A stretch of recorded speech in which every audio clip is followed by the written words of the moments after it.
തദ്ദേശ വാർഡ് വിഭജന ഓർഡിനൻസിൽ അനുമതി വൈകും. സംസ്ഥാന തെരഞ്ഞെടുപ്പ് കമ്മീഷൻ ഓർഡിനൻസ് കേന്ദ്ര തെരഞ്ഞെടുപ്പ് കമ്മീഷൻ അയച്ചു. ഓർഡിനൻസിന് പകരം സർക്കാർ ബിൽ കൊണ്ടുവന്നേക്കും.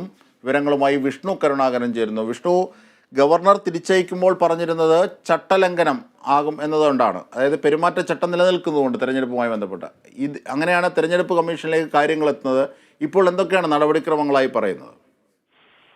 അജീഷ്, അത് എടുത്തു പറയേണ്ട ഒരു കാര്യം, ഈ തിങ്കളാഴ്ച ചേർന്ന പ്രത്യേക മന്ത്രിസഭാ യോഗമാണ് ഈ വാർഡ് പുനർനിർണയവുമായി ബന്ധപ്പെട്ട ഓർഡിനൻസ് ഇറക്കാൻ തീരുമാനിച്ചത്. 2011 സെൻസസ് അനുസരിച്ചുള്ള വിഭജനം വഴി ഓരോ തദ്ദേശ സ്ഥാപനത്തിലും ഓരോ വാർഡുകൾ വീതം കൂട്ടാനായിരുന്നു തീരുമാനം.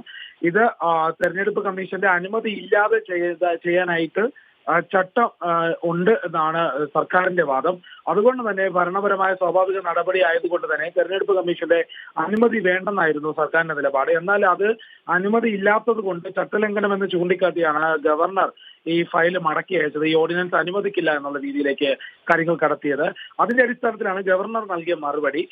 ഈ ചട്ടലംഘനമാണ് നടന്നത്, അല്ലെങ്കിൽ ഓർഡിനൻസിൽ സാങ്കേതികമായ തകരാറുകളുണ്ട്, അതുകൊണ്ടാണെന്ന്. എന്നാൽ സംസ്ഥാന തെരഞ്ഞെടുപ്പ് കമ്മീഷൻ ഈ ഓർഡിനൻസ് ഗവർണർ മടക്കി അയച്ചതോടെ അത് കേന്ദ്ര തെരഞ്ഞെടുപ്പ് കമ്മീഷൻ അയക്കുകയായിരുന്നു. ഇനി കേന്ദ്ര തെരഞ്ഞെടുപ്പ് കമ്മീഷന്റെ അനുമതിക്ക് ശേഷം ഈ ഓർഡിനൻസ് വീണ്ടും ഗവർണറിലേക്ക് വരും.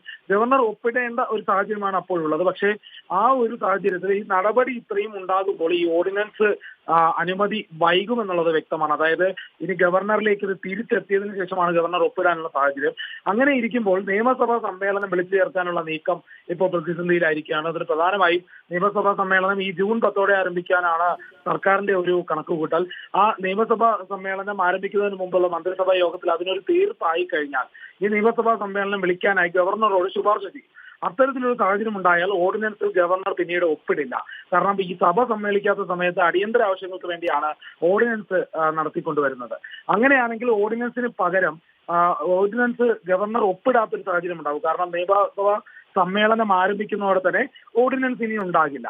അങ്ങനെ ഒരു സാഹചര്യം ഉണ്ടാക്കിയാൽ ബില്ല് കൊണ്ടുവരാനാണ് സർക്കാരിന്റെ നീക്കം. അത്തരത്തിലുള്ള നീക്കത്തിലേക്ക് സർക്കാരിന് കടക്കേണ്ടി വരുമെന്നാണ് ഇതിൽ നിന്ന് വ്യക്തമാകുന്നത്. അജീഷ്, ശരി. വിഷ്ണു കരുണാകരനാണ് വിവരങ്ങൾ, വിശദാംശങ്ങൾ നൽകിയത്. ഓർഡിനൻസിന് പകരം ബിൽ കൊണ്ടുവരാനുള്ള നീക്കത്തിലാണ് സർക്കാർ.